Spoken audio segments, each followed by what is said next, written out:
On a sweltering July night in 2001, the desert town of Red Valley, Arizona, fell silent under a sky filled with stars and shadows. 19-year-old Mia Torres, full of dreams and warmth, slipped away from a birthday party just before midnight. She promised her friends she'd go straight home. She never made it. Imagine this for a moment. You're a parent, waiting on the porch, the light glowing against the endless dark. Each passing minute feels like an eternity. You lean forward, straining to hear the hum of your daughter's truck. But the road stays empty. The night stays quiet. And when the sun rises, your child is gone, vanished without a trace. Police launched one of the largest searches in county history. Helicopters tore across the skies, bloodhounds sniffed through cactus and sand, and neighbors walked shoulder to shoulder under the blistering heat. But there was no truck, no body, no explanation. Red Valley had never known fear like this. A small white sandal was all they found, abandoned at the edge of an irrigation canal. For over 20 years, the case sat frozen in time, haunting her parents, her town, and anyone who dared whisper her name. What happened to Mia Torres? Who silenced her that night? And how could someone walk among neighbors for decades, hiding the darkest truth? This is not just a mystery. This is one of those true crime cases that forces us to confront how fragile safety can be, even in the places we trust most. So, before we step into Red Valley's shadows, don't forget to subscribe and hit the notification bell. Because in the world of unsolved mysteries, every detail matters, and you won't want to miss what comes next. The summer of 2001 in Red Valley, Arizona, was the kind of summer that scorched itself into memory. Asphalt softened under the relentless sun, cicadas buzzed endlessly from the trees, and every breath carried a dry, dusty taste of desert wind. For locals, life was simple: church gatherings on Sundays, neighbors stopping by for iced tea on porches, children riding bikes until dusk. But July 12th would become the day that shattered that rhythm forever. That evening, 19-year-old Mia Torres slipped into a lightweight summer dress, one she had worn before to family cookouts and casual evenings by the canal. She was the youngest child of Elena and Roberto Torres, the one they still called their baby, though she was already grown. Her friends often described her as a bright star in Red Valley, radiant smile, soft voice, and dreams that stretch beyond the desert horizon. She had just graduated high school, with nursing school in Phoenix circled in her diary as her next step. Mia was excited but restless. Her classmate, Rosa, was having a birthday party that night, and music spilled from the garage long before the guests arrived. Strings of golden lights hung above the yard, plastic chairs lined the driveway, and neighbors leaned over fences to listen to the rhythmic pulse of Latin songs. Even local kids pressed their faces against the chain-link fence, clapping along to beats that carried through the night air. When Mia arrived around 9:30, she was greeted with cheers. She was always the kind of girl who made an entrance without trying, just by showing up. People seemed happier. Friends handed her a soda, and someone pulled her into a dance. She smiled, twirled once, but never drank alcohol. It wasn't her style, especially knowing her parents would be waiting at home. She was responsible in ways most teenagers weren't, always careful not to give her family reason to worry. Hours passed in a blur of music and laughter. People would later say they saw her chatting in small groups, leaning against the wall with a shy smile, even helping a younger cousin of Rosa's cut a piece of cake. But around midnight, she decided it was time to leave. Witnesses disagreed on the exact moment. Some said it was 11, 15, others swore it was closer to 12. 00. The desert night was alive with distractions, dancing, drinks, flashing lights, so no one truly marked the time. Mia borrowed her cousin's red pickup truck that evening, a faded vehicle that rattled but never failed to start. She promised to return it the next day. As she walked toward it, her sandals tapping against the pavement, a few friends called after her, asking her to stay longer. She laughed, waved, and said she had to go before her parents worried. That was the last confirmed moment anyone saw her alive. At the Torres house, a few miles away, Elena sat in the living room. The porch light glowed steadily outside, a beacon that always told her children someone was waiting. Roberto had dozed off in his chair, but even in sleep, his body leaned toward the window, listening for the familiar hum of an engine pulling into the yard. Elena's eyes never left the darkness beyond the glass. Imagine being her for a moment. Imagine the weight in your chest as every car passing by makes you straighten, thinking, this is it, she's home. But each time, the headlights fade away, leaving only silence. The clock ticks louder. The air grows heavier, and that porch light burns against the desert night like a question with no answer.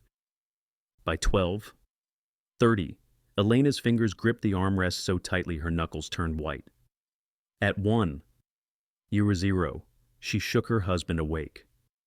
Something's wrong, she whispered. By dawn, with the red sun bleeding across the horizon, they called the county sheriff. The nightmare had begun. Authorities wasted no time. Within hours, deputies knocked on neighbors' doors, asking if anyone had seen the truck. Volunteers gathered in the town square, handing out bottles of water and stapling posters with Mia's picture onto wooden poles. Helicopters circled above, their blades chopping through the desert heat. Bloodhounds padded across cracked earth, sniffing for any trace of the girl who seemed to vanish into thin air.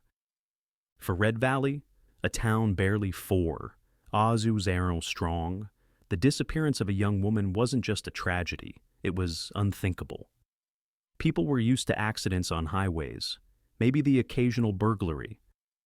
But the idea that someone like Mia, familiar, beloved, safe, could simply disappear, it gnawed at everyone. Mothers held their daughters closer. Fathers checked locks twice at night. And slowly, fear crept into every conversation. One clue surfaced early. A single white women's sandal, abandoned near an irrigation canal less than half a mile from the road Mia might have taken. Its straps were dusty, its imprint faded. Nearby, faint tire marks curved strangely in the dirt, as if a vehicle had stopped and turned abruptly. But desert winds had blurred the outlines, and searchers' boots trampled any hope of clarity. Still, that sandal told a story no one wanted to hear. As days passed, Red Valley transformed into a giant search party. Burly men in cowboy hats combed through thorn bushes. Mothers handed out food and water to search teams. Local kids whispered about ghosts while taping missing posters to gas station windows. At church, prayers echoed louder, voices trembling with desperation. Elena and Roberto refused to stay home. They walked mile after mile under the punishing sun, Elena's voice hoarse from calling her daughter's name. Roberto carried a flashlight, shining it into every ditch, every crevice, even in broad daylight. Volunteers cried quietly when they saw the parents, too broken to give up. Reporters arrived from Phoenix, then from Tucson. Cameras captured every tear, every candle lit at vigils. Headlines screamed across Arizona. Red Valley teen vanishes without a trace. Mia's smile, brown eyes glowing with life, filled front pages. The media called her disappearance a mystery, but for the Torres family, it was a wound that wouldn't stop bleeding. And yet, despite the intensity, nothing surfaced. No truck, no body, just that lone sandal and fading tire marks. For the people of Red Valley, nights grew longer. Children who once played in the streets stayed inside after dusk. Women avoided walking home alone. and every time someone passed the Torres home, the porch light still glowed. It became more than a symbol. It was a vigil. A silent declaration that until Mia returned, hope would not die. But deep down, fear spread like wildfire. Because if Mia could disappear, so could anyone. This first chapter of Mia's story is haunting not only because of what happened, but because of what didn't. A vibrant girl went missing, yet the desert gave no answers. The party, the truck, the sandal, pieces of a puzzle scattered too far apart. And 20 years later, the echoes of that night would still rattle through Red Valley's streets. And that's why her case remains one of the most unforgettable true crime cases in Arizona history. If you've followed this story so far, you know how chilling it already feels, and we're just at the beginning. Tell me what you think. If this video feels meaningful, drop a 1 in the comments. If you think it's not, drop a 0. Your response will help us keep uncovering cases like Mia's that deserve to be remembered. The morning after Mia Torres disappeared, Red Valley woke to a silence that felt heavier than the desert air itself. News spread quickly in a small town where neighbors still borrowed sugar across fences and shared Sunday dinners after church. By dawn, everyone knew. 19-year-old Mia hadn't come home. At first, people tried to convince themselves it was a misunderstanding. Maybe she had stayed with a friend. Maybe the red pickup had broken down somewhere along the road. But when Elena's trembling voice carried through the sheriff's line, "My daughter never came back last night," any illusion of normalcy dissolved. Sheriff deputies arrived at the Torres home before sunrise. Elena stood on the porch, gripping the railing as if the wood might hold her together. Roberto's face was stone, but his hands shook as he pointed down the dirt road. "She should have come from there," he muttered, voice hoarse. The officers nodded, and within hours, Red Valley's largest search in history was underway. Helicopters thundered above, their blades chopping through the hot morning air, kicking up clouds of dust that clung to the dry landscape. Bloodhounds were released, their noses pressed to scraps of Mia's clothing, shirts, a brush with strands of her long black hair. Volunteers lined up at the community center, ready to walk miles through scorching heat. Mothers, mechanics, teachers, high school kids, they all came, because this was Red Valley, and Mia was one of their own. The Arizona desert showed no mercy. By mid-morning, the temperature had already soared above 100 degrees. Search teams trudged across brittle terrain, boots cracking through dried weeds. The sun beat down so hard that sweat dried instantly, leaving white salt lines on their shirts. People carried canteens of lukewarm water, passing bottles back and forth, yet no one turned back. The canals became the first focus. Red Valley's lifeline, they snaked through town, carrying murky water that smelled faintly of algae. Deputies ordered divers into the darker pools, their black wetsuits stark against the pale desert backdrop. Each dive ended with nothing, only mud, weeds, and silence. Farmers leaned against trucks watching, hats shielding their faces, whispering prayers as divers surfaced again and again with empty hands. Along the dry ditches, volunteers walked shoulder to shoulder, 5 feet apart, scanning the ground. They bent low to inspect scraps of fabric, footprints, or anything that seemed out of place. Dust rose with every step, coating their jeans and boots. Some muttered Mia's name under their breath as if calling it might bring her back. And always, at the center of it all, were Elena and Roberto. They refused to stay home. Elena's shoes sank into the sand as she called her daughter's name, her voice breaking into sobs. Roberto carried a flashlight, even under the blistering sun, shining it into cracks between rocks as though Mia might be hiding just beyond sight. Their quiet desperation moved even the hardest men in town to tears. For days, the search pressed on. Posters with Mia's face, brown eyes full of life, smile wide, appeared everywhere. On grocery store doors, gas pumps, church bulletin boards. The word missing in bold red letters screamed silently from every corner. People who had never met the Torres family lined up to help. At night, neighbors brought food to the search teams. At dawn, they returned to the desert. Then came the discovery that froze every heart in Red Valley. Near an irrigation canal, about half a mile from the road Mia should have taken, a deputy spotted something pale against the dark earth. A single white sandal. Its strap was scuffed, its imprint faint, but it matched the pair Mia had worn to the party. Nearby, a faint tire mark curled awkwardly in the dirt, like a vehicle had stopped abruptly and turned. But the desert wind had blurred the outlines, and searchers' footsteps smudged what little detail remained. Still, the image of that lone sandal on the canal's edge told a story everyone feared. Mia had not simply vanished. Something had happened to her here. Neighbors stood in silence as officers marked the spot with yellow tape. Some cried quietly, others folded their arms tightly across their chests, unable to speak.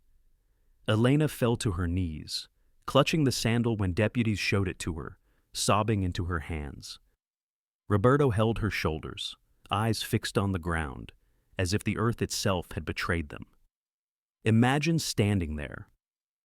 Imagine looking at that single shoe, knowing it belonged to someone you loved, and realizing it might be the last trace they left behind.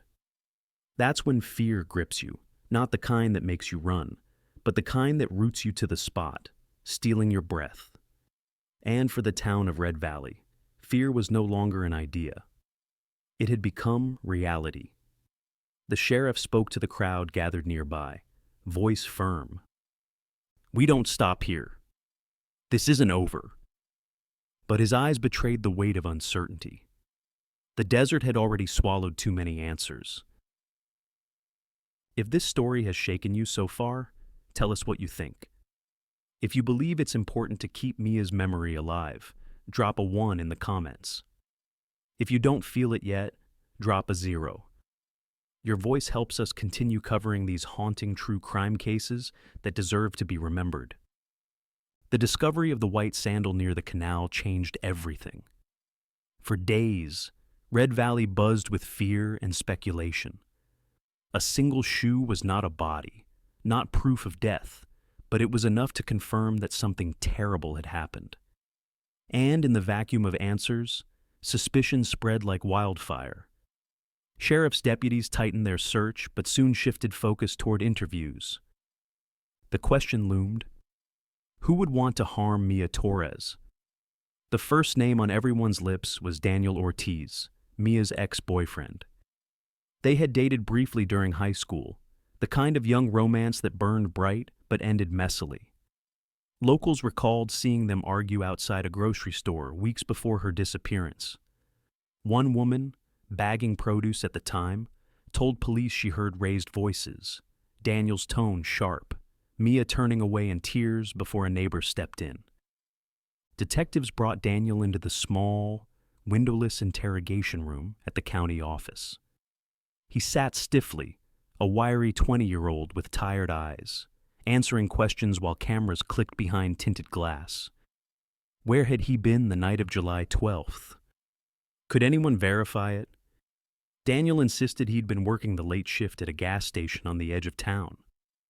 Investigators checked the security footage, grainy black and white images of Daniel restocking shelves and standing behind the counter during the hours Mia was last seen. His alibi held. Still, suspicion lingered. In a town this small, people whispered, "Footage can be faked, timestamps tampered with." Some neighbors swore Daniel had a temper. Others said he was harmless. The uncertainty only deepened the paranoia. The next lead came from the grocery store where Mia worked part-time. Rumors swirled about an older co-worker who had shown her unwanted attention. He was in his late 30s, unmarried, and often seen hovering near Mia's register, asking personal questions that made her uncomfortable. Friends said Mia laughed it off, but privately she admitted it unsettled her. When deputies knocked on his door, the man appeared nervous, sweating under the desert sun. He claimed he had been home with his family the night Mia disappeared. His relatives backed him up, and no evidence contradicted his story. Without more, the suspicion evaporated, but in a small town, rumors have a way of sticking. Even the Torres family wasn't exempt from scrutiny. Detectives questioned relatives, including the cousin who lent Mia the red pickup truck. Could there have been jealousy, conflict, something unsaid within the family? Each interview was uncomfortable, but in a case this dire, no one could be excluded. The cousin appeared devastated at the suggestion, insisting Mia had borrowed his truck countless times before. She just needed a ride that night, he explained. Nothing more. Still, whispers spread in town. What if family knew more than they said? Meanwhile, party witnesses offered little clarity. Most admitted they were distracted by music, drinks, or laughter. Some placed Mia leaving at 11, Z0P, M, others closer to midnight. One teenager swore he saw her in the parking lot, talking to a man, but he couldn't recall a face. Alcohol blurred memories, and every testimony contradicted another. The timeline fractured like a broken mirror. Detectives pored over notes, cross-checking stories, but the puzzle refused to fit. Every lead ended in a wall of uncertainty. And outside the police station, paranoia thickened. In Red Valley, neighbors began watching each other more closely. Men who once waved at one another across fences now crossed the street in silence. Parents refused to let their daughters walk alone, even in daylight. Suspicion seeped into every corner. Maybe the killer was among them. Psychologically, the tension was corrosive. Small towns thrive on trust, on the belief that everyone knows everyone. But Mia's disappearance tore that fabric apart. Every unexplained glance, every quiet neighbor, became a possible threat. You can imagine it. Lying in bed at night, wondering if the man you see at church, the mechanic who fixes your car, or the clerk at the grocery store might have been the last person to see Mia alive. The human mind fills in blanks with fear, and soon Red Valley was consumed by it. For the Torres family, the strain was unbearable. Elena avoided the grocery store, unable to endure the stares, the whispered pity, or the quiet speculation. Roberto walked with his head down, shoulders slumped, each step heavier. They were grieving, but they were also under a microscope, their private pain transformed into public conversation. The case file grew thicker with every interview, but not with clarity. Instead, it became a maze of contradictions. Eights, an ex-boyfriend with an alibi but a reputation for arguments. A co-worker with an uncomfortable interest but no evidence. A family weighed down by grief but questioned nonetheless. Witnesses who couldn't agree on a timeline. The red pickup truck remained missing, the most crucial piece of evidence swallowed by the desert. Without it, police felt like they were chasing shadows. By the end of 2001, the investigation slowed. Funding dwindled, deputies were reassigned, and new cases demanded attention. Mia's file, once urgent, began to gather dust. But in Red Valley, the silence screamed. Every porch light, every missing poster curling on telephone poles, every whispered prayer at church reminded the town that justice had not come. And perhaps the most chilling detail of all, no one could say with certainty whether Mia had left the party alone, or if someone had lured her into the darkness. This uncertainty is what makes stories like Mia's so haunting. In the world of true crime cases, it's often not just the crime itself, but the unanswered questions that cut deepest. A young woman vanishes, and suddenly an entire town is trapped in a labyrinth of suspicion and fear. What do you think so far? If this story feels meaningful, if you believe cases like Mia's deserve to be remembered, comment a 1 below. If you don't think so, drop a 0.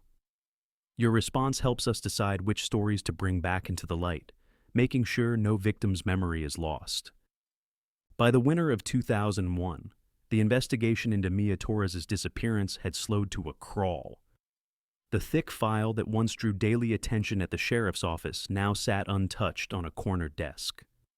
Leads had dried up, and without the red pickup truck, the one piece of evidence everyone knew could hold answers, the case was left in limbo. For the people of Red Valley, life pressed on, but never the same.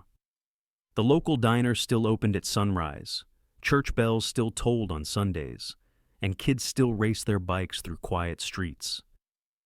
Yet beneath the surface, a hollow space lingered.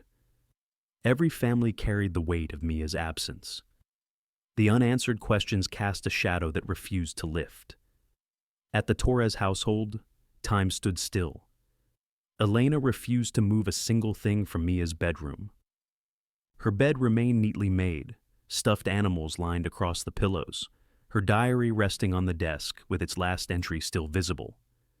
Dreams of applying to nursing school in Phoenix. Dust gathered on the shelves, but Elena dusted it away each week, as if preparing for her daughter to return at any moment. The porch light became the most haunting image in town. Each night, Roberto flicked the switch, leaving it glowing against the desert dark.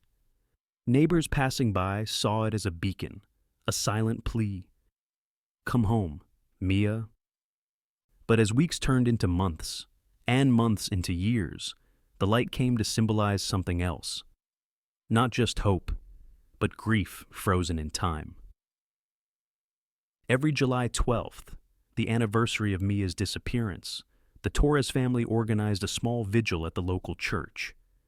At first, hundreds came, neighbors, classmates, even people from nearby towns. They lit candles, prayed, and held posters of Mia's smiling face. The media showed up, cameras capturing Elena's trembling voice as she begged for answers. But over the years, the crowd thinned. By the 5th anniversary, only a few dozen remained. By the 10th, it was mostly family and close friends. Still, Elena and Roberto persisted. They placed Mia's portrait on a wooden table, surrounded by white candles, and prayed quietly, even when only a handful of people joined them. The parents' devotion struck many as both heartbreaking and admirable. It was as if they refused to let time erase their daughter's existence. The worst pain, Elena once told a reporter, is not knowing. The psychological toll grew heavier. In 2005, the family appeared on a local news program in the Flagstaff. Cameras zoomed in on Elena's hands, trembling as she clutched a tissue. Her voice broke as she pleaded with viewers. "Ates! If anyone knows anything, anything at all, please, please tell us. We can live with pain, but not with silence." Ates. Roberto, usually stoic, sat beside her. His voice was low, but carried a sharp edge. "We can't rest until we know what happened to our daughter." His eyes glistened under studio lights, exhaustion carved deep into his face. That interview sparked a wave of sympathy across Arizona. For a brief moment, phone lines lit up with tips. People called claiming they'd seen a girl resembling Mia in gas stations, bus stops, or shopping centers. Each lead ignited hope, but each one ended in crushing disappointment. One woman insisted she saw Mia in Tucson, same hair, same build. Police checked, interviewed, and compared photos. It wasn't her. Another sighting came from Phoenix. A young woman walking hurriedly out of a convenience store. Detectives reviewed security footage, but again, it was someone else. Each false lead tore at Elena and Roberto's hearts. For a day or two, they felt a flicker of hope, only to have it ripped away. Over time, the cycle wore them down. Friends noticed how the parents aged rapidly, hair whitening, shoulders stooping. The years of uncertainty left scars deeper than grief itself. Because grief is final, but uncertainty is endless. By 2010, the Torres home had become almost like a shrine. Mia's closet still hung with dresses she once wore on summer walks. Her diary pages remained untouched, as though waiting for her hand to continue them. Visitors who stepped into her room felt an eerie silence settle over them. Everything was preserved, yet empty. Red Valley, too, had adjusted to the silence. New headlines filled the papers: droughts, car accidents, local elections. Children born after 2001 grew up hearing whispers of Mia's story as if it were a ghost tale. They knew her name, but never her laugh, her smile. For them, the Torres porch light was just part of the landscape, always on, always glowing, a permanent fixture of their town's nights. But for the older generation, it was a wound that never healed. People lowered their voices when passing the Torres house. Some admitted feeling guilty. They had helped search in those first weeks, but later returned to daily life, leaving the family to grieve alone. Others claimed they never stopped thinking about her, though they seldom spoke of it. And so, Mia's story lingered, not alive, not dead, but trapped in limbo. It is this silence, this unresolved pain, that makes her story one of the most haunting true crime cases in Arizona. Because time does not heal all wounds. Sometimes, it deepens them. What about you? How does this part of the story make you feel? If you believe stories like Mia's deserve to be told and remembered, comment a 1 below. If you think it doesn't hold meaning, comment a 0. Your voice matters in helping us decide which cases to bring forward, ensuring that victims like Mia are never forgotten. By 2020, nearly 2 decades had passed. The Torres family had grown older, their faces lined with years of sorrow, their porch light still glowing into the endless dark. Red Valley had grown used to the silence, almost resigned to the idea that Mia's story would remain unsolved forever. The file had been marked cold case, another tragedy destined to be forgotten except by those who loved her most. But the desert has a way of keeping secrets until nature decides to give them up.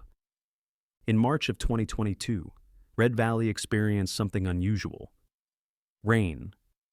Not the brief sprinkles locals were used to, but a heavy storm that lasted 2 full days. The downpour turned dirt roads to mud and sent water rushing into irrigation canals that had been bone dry for years. Farmers cursed the flooding, but they also knew the rain would soon pass. And when it did, it left behind something no one expected. On the 3rd morning after the storm, Miguel Hernandez, a local farmer, drove out to check the canals near his property. He stopped at a familiar bend 3 miles outside Red Valley. The air was heavy with the scent of wet earth, and the ground squelched under his boots as he walked closer. Then he froze. Sticking out from the thick, black mud was a shard of metal, red paint barely visible beneath years of rust. Miguel brushed at it with his sleeve. The more he wiped, the clearer it became. A vehicle's frame. And in that instant, a chill ran through him. He thought of only one name: Mia Torres.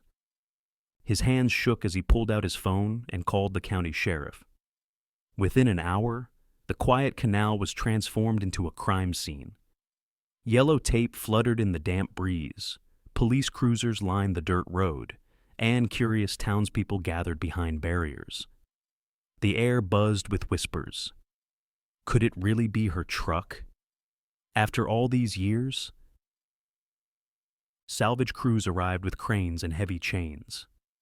As the machinery rumbled to life, a hush fell over the crowd.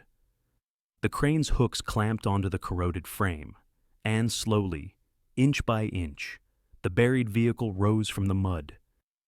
The sound was haunting, metal groaning, mud sucking against rusted doors, water dripping in black rivulets back into the canal.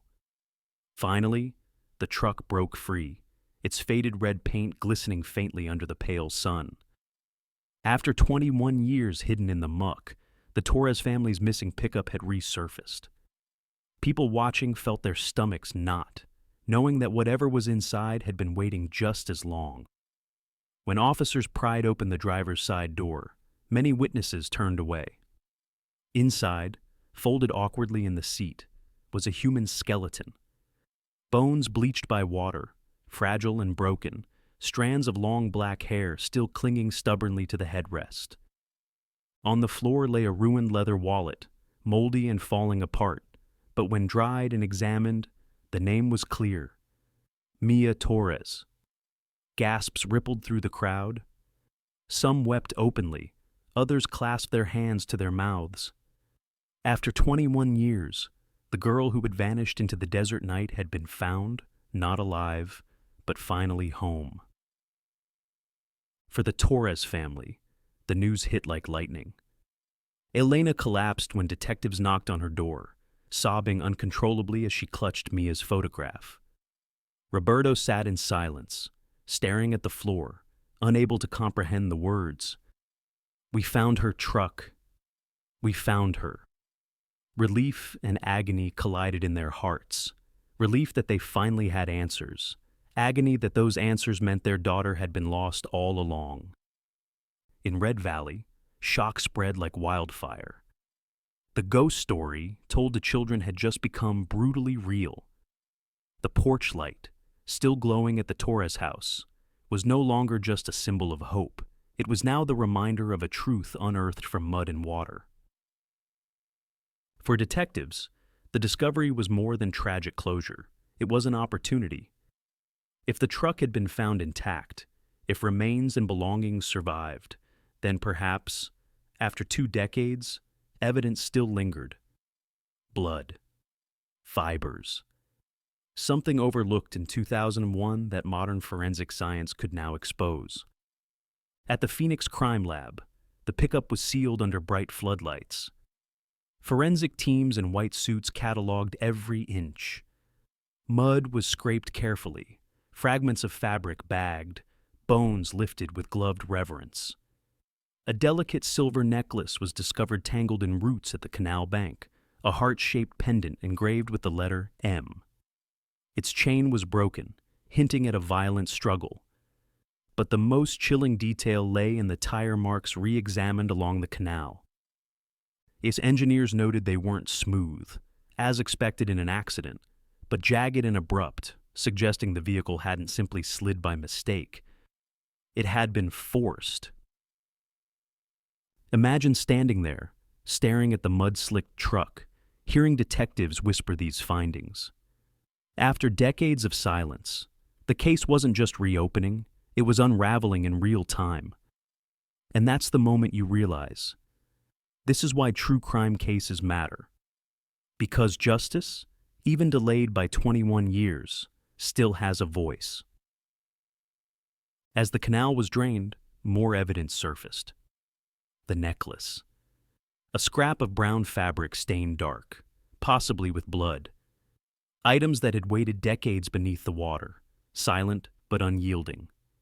Each piece pulled the investigation into sharper focus. Detective Elena Ramirez, the cold case specialist assigned to lead the reopened file, stood at the canal's edge. The desert sun glinted off the muddy water as she stared at the broken truck. She whispered, almost to herself, "This was no accident." 8. For the people of Red Valley, fear returned. If Mia hadn't simply crashed, if someone had pushed her into that canal, then the killer had lived among them for all these years. Perhaps still did. And as the sun set behind the mountains that evening, casting the sky in blood-red light, a chilling realization swept across the town. The truth had finally begun to surface. But the darker secret, who put Mia in that truck, and why was only just beginning to emerge. The rusted truck and the skeletal remains inside provided closure, but also something more valuable to investigators: evidence. After 2 decades, advances in forensic science had transformed the landscape. What once would have been washed away as unusable now offered the potential to speak louder than any witness. At the State Crime Lab in Phoenix, technicians in white suits meticulously cataloged every item from the canal. Each scrap of fabric was bagged, every strand of hair sealed in sterile tubes. Bones were examined under bright lights, fragile but still carrying genetic material. The truck itself, corroded but intact, was swabbed from floor to roof. Then came the breakthrough. Among the waterlogged carpet fibers, investigators found faint traces of dried blood. At first, the samples seemed too degraded, but under modern extraction techniques, they revealed 2 distinct profiles. One, unsurprisingly, matched Mia Torres, confirmed by comparison with her preserved hairbrush and family reference DNA. But the second profile stopped the room cold. It belonged to a man. When the sample was uploaded into CODIS, the National DNA Database, the computer flickered through thousands of sequences. Within minutes, the screen froze on a name: David Harper. The lab fell silent. Harper had been a neighbor of the Torres family in 2001. At the time, he was in his mid-20s, a mechanic known around Red Valley for fixing tractors, pickups, even farm equipment free of charge when families were struggling. He attended church regularly, volunteered during food drives, and was always ready with a smile. He was, to everyone, the kind of man you wanted living next door. Now, DNA placed him inside Mia's truck on the night she disappeared. Detective Elena Ramirez stared at the name for a long time. She remembered her own words at the very first meeting of the cold case team. Sometimes the killer hides in the crowd, feigning devotion to mask their guilt. And Harper had done exactly that. Old photos re-emerged. In one, Harper stood at a candlelight vigil in 2001, his expression somber as he held a candle beside Elena and Roberto. In another, he was seen combing fields during the search, arm around another volunteer, urging them not to give up. There he was, woven into the very fabric of the community's grief, while secretly carrying the truth no one suspected. It was the kind of revelation that tears apart trust, not just in a man, but in the very idea of community. Neighbors struggled to comprehend it. Mr. and Mrs. Diaz, who had lived next to Harper for years, shook their heads in disbelief. "That boy helped us fix our roof when it collapsed in a storm," they told reporters. "He brought us firewood in the winter. He was always so polite." Eights. Others weren't so surprised. A former co-worker at the grocery store admitted Harper often lingered near Mia, making her uncomfortable. Another woman recalled being followed home as a teenager, but dismissed it at the time because David was harmless. Everyone said so.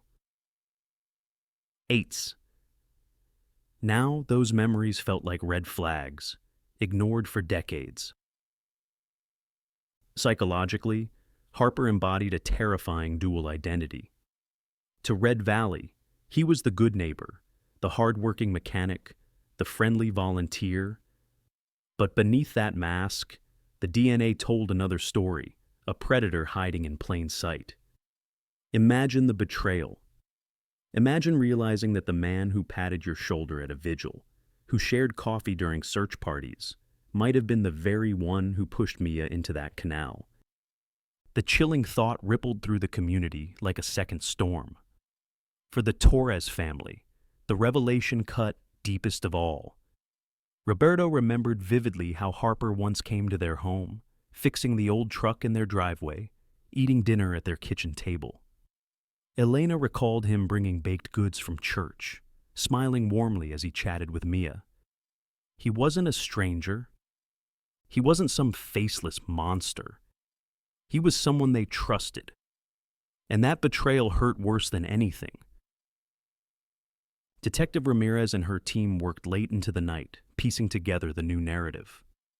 The broken necklace found near the canal, the blood-stained scrap of fabric, and now Harper's DNA inside the truck painted a chilling picture.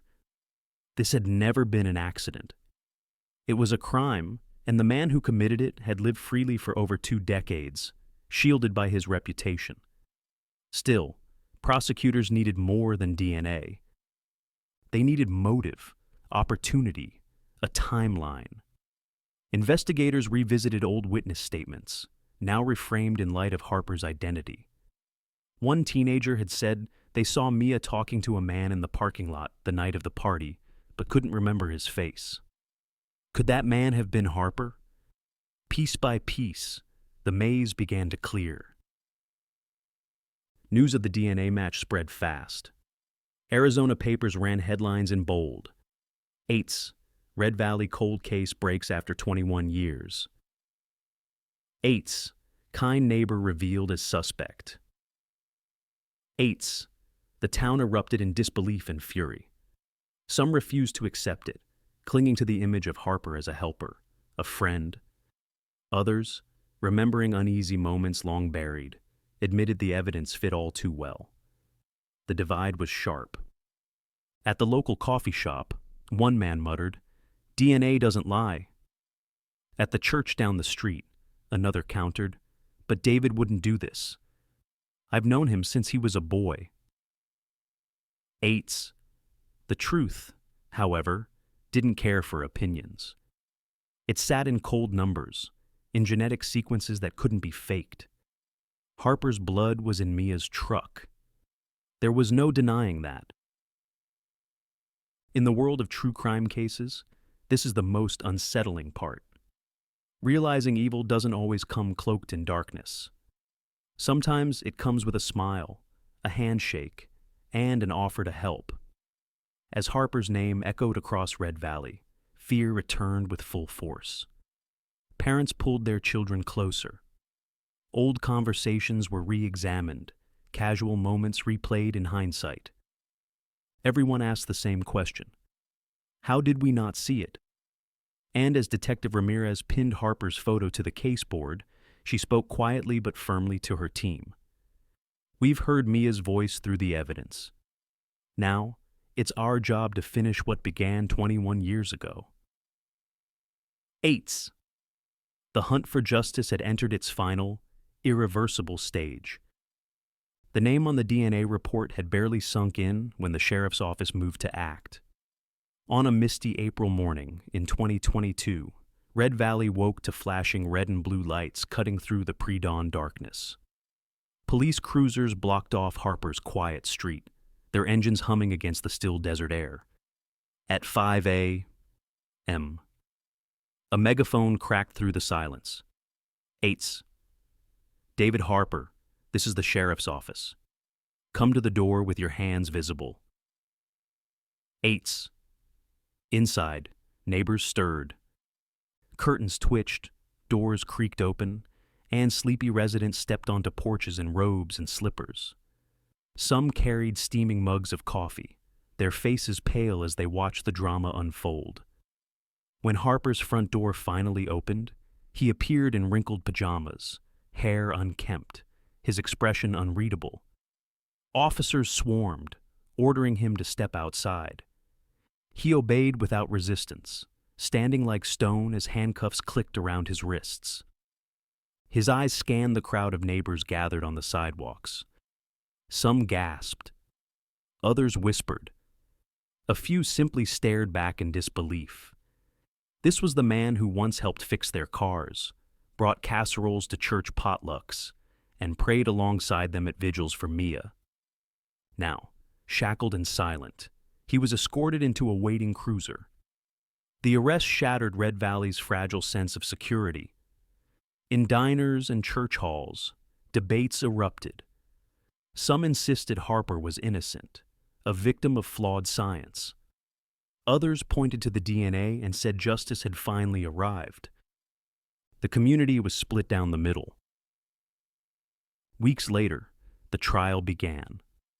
The courthouse in Cucamonga County filled to capacity each day.